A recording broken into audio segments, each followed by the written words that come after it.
Olá pessoal, o nosso maior desafio é ter as nossas ofertas aceitas por Deus, é ter a nossa presença aceita por Deus. Porque quando isso acontece, a bênção dele se manifesta. E porque muitas pessoas são como uma semente de carvalho em um pote de margarina. E você sabe que não tem possibilidade, não tem espaço para desenvolver, crescer. E isso tem acontecido porque aquela bênção de Deus que ele deu para Abraão, como você vê lá na palavra, que Deus chamou, abençoou e multiplicou. Primeiro o chamado, depois a bênção de Deus. E a bênção de Deus multiplica. A bênção de Deus é algo que está acima da nossa capacidade de compreensão. É algo que, para que esta bênção seja liberada, quando você vê na palavra do Senhor, quando Deus nos deu Abraão como modelo de devoção, e Jesus nos deu uma pista muito grande, quando ele diz que a maioria das pessoas se aproximam dele, mas o coração está longe. E observe que a primeira coisa que Deus procurou fazer foi mostrar para Abraão sobre quais valores, sobre quais princípios, qual o critério para se estabelecer uma aliança. E o que aconteceu? Você já sabe, porque você conhece a história de Abraão e sabe que homem no meio do nada, um descampado terrível, não tinha absolutamente nada, deserto, a esposa estéril, a mulher estéril, e ele começa, do nada, uma nação poderosíssima, respeitada até hoje. O que isso quer dizer para nós nos dias de hoje? Nós estamos numa condição confortável, economicamente falando? Não. Esse deserto promovido pelos homens, mesmo desse paraíso em que nós vivemos, está nos forçando a essa experiência pessoal com Deus.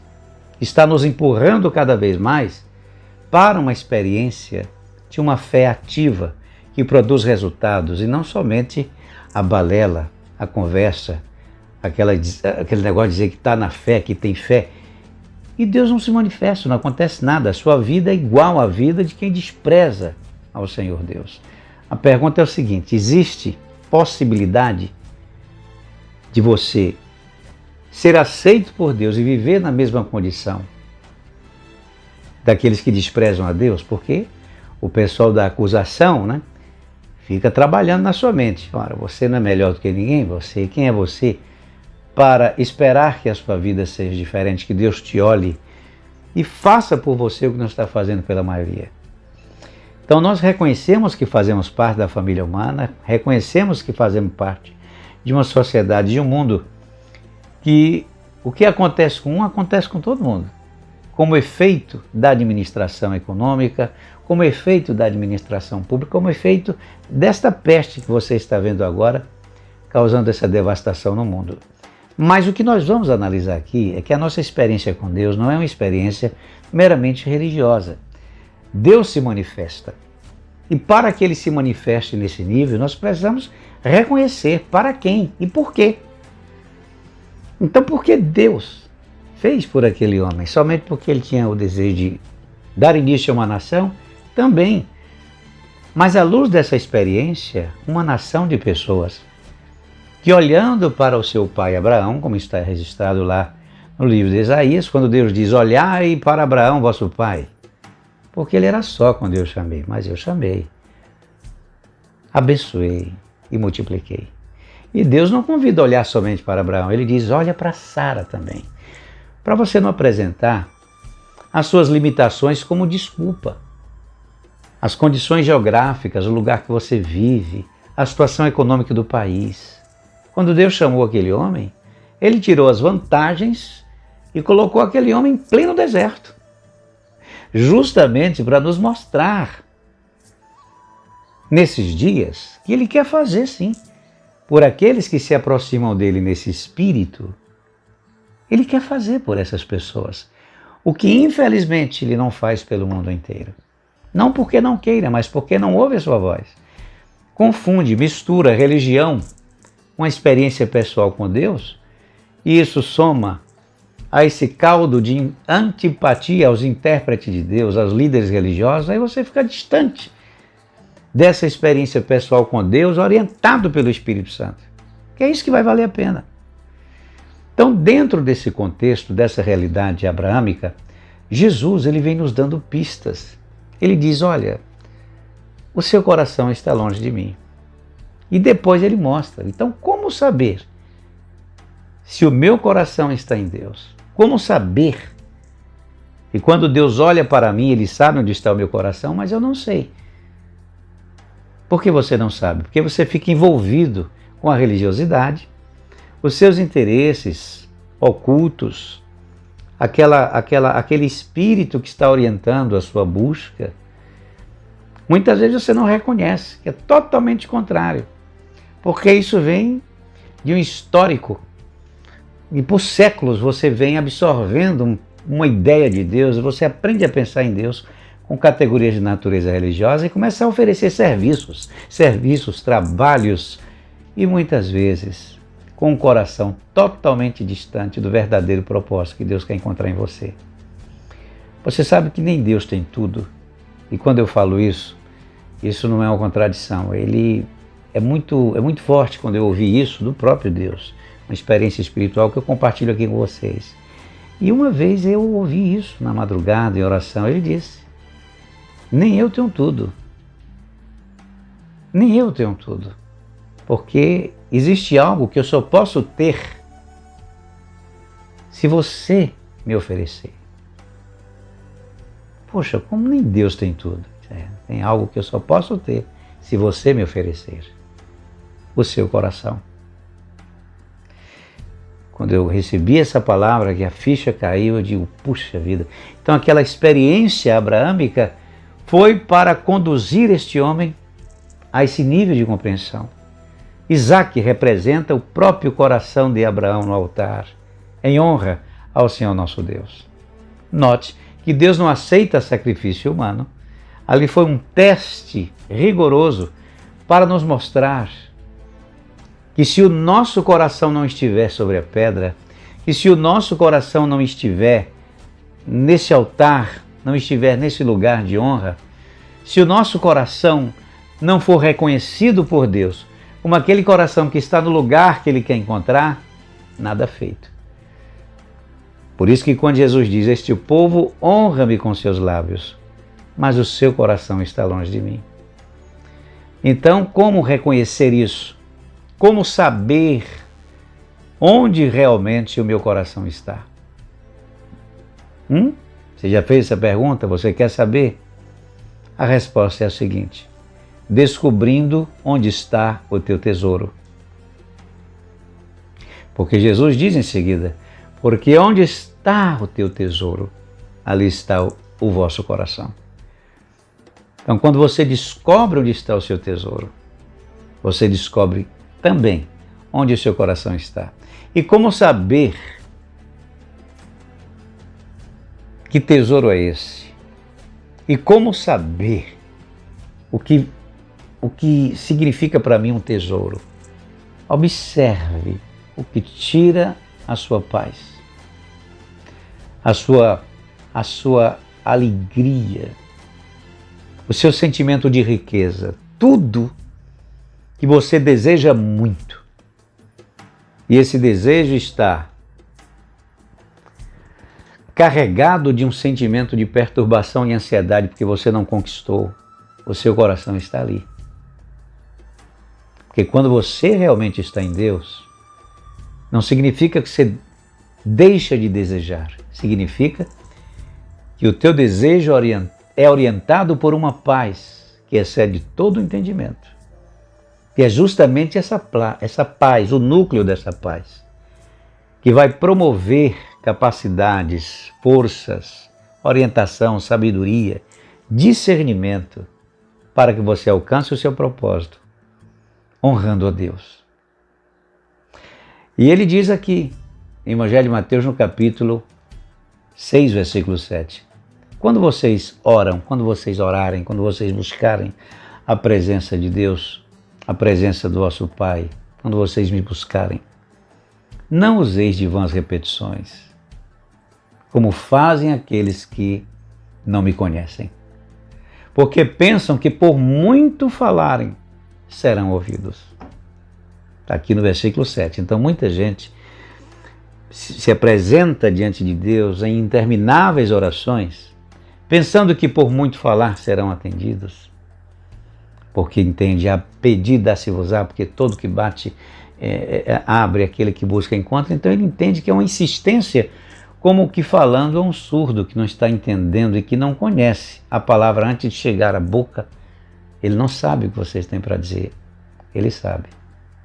Então você precisa analisar em que contexto isso foi dito, porque Jesus falou isso. Ele não está ensinando nem a pedir, ele está ensinando como bater na porta. E como você bate na porta? Como você recebe esta bênção de Deus? Honrando a Ele. E quando você entende que a honra é, na realidade, o que o Espírito de Deus está trabalhando em nós, você não pode oferecer para Deus nada com sentimento de desprezo. Você não pode comparecer na presença de Deus com sentimento de obrigação. Você não pode comparecer diante de Deus com sentimento de quem está ali porque não tem outra coisa para fazer. E está ali porque te obrigaram a isso. Porque você está com medo do inferno. Porque você ouviu um texto da Bíblia e você está com medo, confuso, com medo do futuro, do teu destino, e você está ali com medo. Então você comparece a uma organização religiosa e você apresenta dízimos e ofertas nesse espírito, que muitas vezes é utilizado para manipular sua experiência pessoal com Deus, sobre ameaça, medo. Então a palavra de Deus diz que o verdadeiro amor lança fora todo medo. Então esta relação do homem para com Deus deve ser orientada pelo amor e pela honra, onde não há medo, insegurança, incerteza, dúvida. Mas as coisas que acontecem e a má interpretação da palavra de Deus levam as pessoas a se aproximar dele com esse sentimento de distanciamento, medo, insegurança, e aquilo vira uma coisa assim, um sentimento de obrigação. E aí você mistura com visões apocalípticas, como que está acontecendo agora. Então a sua relação com Deus é um inferno. Mistura com aquele sonho que aquela pessoa aloprada e diz que está ouvindo a voz de Deus, diz que sonhou e que Deus está mandando julgamento sobre a terra e que vem perturbação sobre o mundo. Então você vai para uma igreja no espírito totalmente deplorável, distante do espírito, da paz que Deus quer encontrar em você. E quando oferece um dízimo ou uma oferta, é com aquele sentimento de obrigação, como quem está indo a uma casa lotérica pagar um recibo de luz, para não ser cobrado por Deus. Alguns até porque tem medo de perder a salvação, olha bem. Então isso é de uma crueldade terrível. Uma crueldade que você está fazendo consigo mesmo. Uma crueldade que os que sabem disso e exploram a inocência da tua fé não te ensinam, porque sabe que desta forma mantém você ali. É bom que você esteja em um lugar saudável honrando a Deus, mas não com esse espírito. Porque Deus não vai receber suas ofertas, você vai aprender com o sofrimento, com a própria vida, que não é assim que funciona.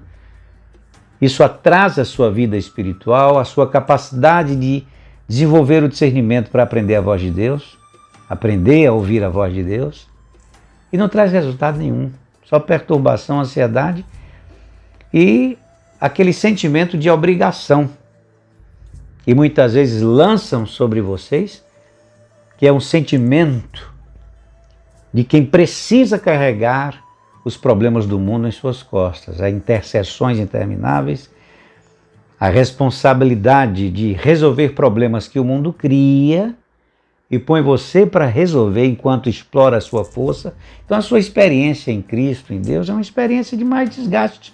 Tem pessoas que hoje vivem tão ansiosas, perturbadas e nessa situação, que quando elas olham para trás, elas percebem que a vida delas era muito mais leve, era bem melhor. Então isso vem de onde? Então olha o que Jesus está dizendo, porque onde estiver o vosso tesouro, aí estará também o vosso coração. Versículo 21, Evangelho de Mateus capítulo 6. Está vendo? Por quê? Porque ninguém pode servir a dois senhores. Porque ou há de odiar um e amar o outro, ou se dedicará a um e desprezará o outro. Não podeis servir a Deus e a esse espírito. Mamon aqui é o espírito da dominação do mundo. Quando você se aproxima diante de Deus nesse espírito, de quem foi dominado, isso vai desenvolver em você um efeito muito destrutivo. Você também vai desenvolver esse mau hábito de dominar os outros. A necessidade de impor o que você acredita, a sua experiência pessoal, a sua fé, o que você aprendeu na sua igreja. Você começa a se relacionar com as pessoas olhando com preconceito. E qualquer pessoa que não estiver seguindo as diretrizes que você recebeu, você pensa que para elas não tem salvação e nada vai acontecer em suas vidas. Então você se torna um cara amargo, chato, raivoso e fracassado. Por quê? Porque para receber a bênção de Deus, e olha que precisamos agora mais do que nunca, principalmente agora nessa pandemia, e além do livramento, precisamos prosperar, sobressair diante do desastre econômico que já está ocorrendo no mundo inteiro, no país, por conta de políticas econômicas que, pelo menos para mim ou para muitas pessoas, ninguém está vendo funcionar. Vai a um posto de gasolina, vai ver o custo de vida, ver a inflação, ver... Vale a pena esse tipo de sofrimento? Então é muito complicado. Se nós não podemos resolver o problema do Brasil, vamos resolver o nosso problema, a nossa situação diante de Deus. E vou finalizar essa reflexão lembrando a vocês que Abraão não mudou o deserto. A vida dele, que foi totalmente diferente no deserto. A vida dele. Então, se a questão do Brasil vai levar séculos, é uma questão de educação mental, é uma questão de amadurecimento em questão de democracia, é uma questão ainda que ainda está sendo trabalhada, é um país jovem no que diz respeito à democracia. Agora as pessoas estão começando a acordar para entender o que está acontecendo com elas. Então isso não é um desprezo à sua vida pública como cidadão. Pelo contrário, é um olhar saudável. Saber se envolver com isso, com sabedoria, para não interromper a bênção de Deus em sua vida por conta do volume imenso de inimizades, por conta da polarização. Você tem que saber disso, isso tem sido ministrado aqui. Agora, você não pode mudar o problema do Brasil agora. Então mude a sua vida, seja responsável. Pense nisso que eu estou falando para você aqui com carinho e sabedoria, tá bom? Lembrando que sexta-feira nós vamos fazer uma oração presencial. Apesar do momento ser crítico, nós estamos recebendo um número muito reduzido de pessoas e estamos ungindo as nossas cabeças com a mirra, com todo o procedimento de asepsia, porque ninguém toca em ninguém. A mirra é você quem toca na mirra e nós vamos fazer a oração juntos para que Deus ilumine os olhos do nosso entendimento e venha nos abençoar, para que daqui até o fim do ano não sejamos pegos de surpresa por nenhuma catástrofe, mas que a bênção de Deus venha agora nesse deserto e venha provar para nós realmente se Ele está conosco ou não. Disposto a fazer por nós o que infelizmente não está fazendo pela grande maioria. Então sexta-feira, 18 horas, então procura chegar cedo se você vai estar ali. Os que estão aí no informativo Atos, vou confirmar 18 ou 19 horas. 19 horas na sexta-feira fica ideal. 19 horas na sexta-feira, porque pelo me consta tem até 21 horas de tolerância. Então 19 horas nós vamos estar lá. E no domingo, 18 horas em ponto. Procure chegar no horário, que eu preciso enxugar esse horário. Às vezes eu passo um pouco do horário, e a gente sabe porque é uma necessidade imensa de passar o máximo de informações possível, mas temos que observar esse critério. Então, domingo vai ser 18 horas em ponto. Vai acompanhando, aí os que não podem realmente sair de casa, acompanhem pela internet e aqueles que não estão sentindo nada, que está bem, está indo para o trabalho, está fazendo seus trabalhos. Com esse mesmo cuidado e zelo você pode comparecer. Lembrando que nós vamos recebendo um número bem limitado de pessoas, então chega no horário, porque se passar do limite nós não podemos receber, tá bom? Então fica com Deus, medita nisso e reflita nesse momento, onde está o seu coração? E por que essa pergunta? Porque Deus quer fazer por você o que infelizmente Ele não está fazendo pela grande maioria. Então como saber onde está o meu coração? Descobrindo onde está o meu tesouro. Então deixa Deus trabalhar com você. Uma vez descobrindo onde está o teu tesouro, honre a Deus. Porque Ele diz em sua palavra, honrarei os que me honram, mas os que me desprezam serão desfavorecidos. E para que você seja reconhecido como quem honra a Deus, Ele precisa reconhecer o seu coração nele, desde a sua presença quanto o que você oferece. Não pode ter sentimento de obrigação, medo, insegurança, exigência. Pense nisso. Beijo bem grande, seu amigo Epitácio Magalhães, e até sexta-feira, 19 horas em ponto, tá bom? Cuidem-se, faça a sua parte diante desse momento que estamos vivendo, tá bom? Porque Deus se compromete em fazer a parte dele. Fica no esconderijo do Altíssimo. Até lá, gente, fica com Deus e até sexta-feira. Um beijo, tchau.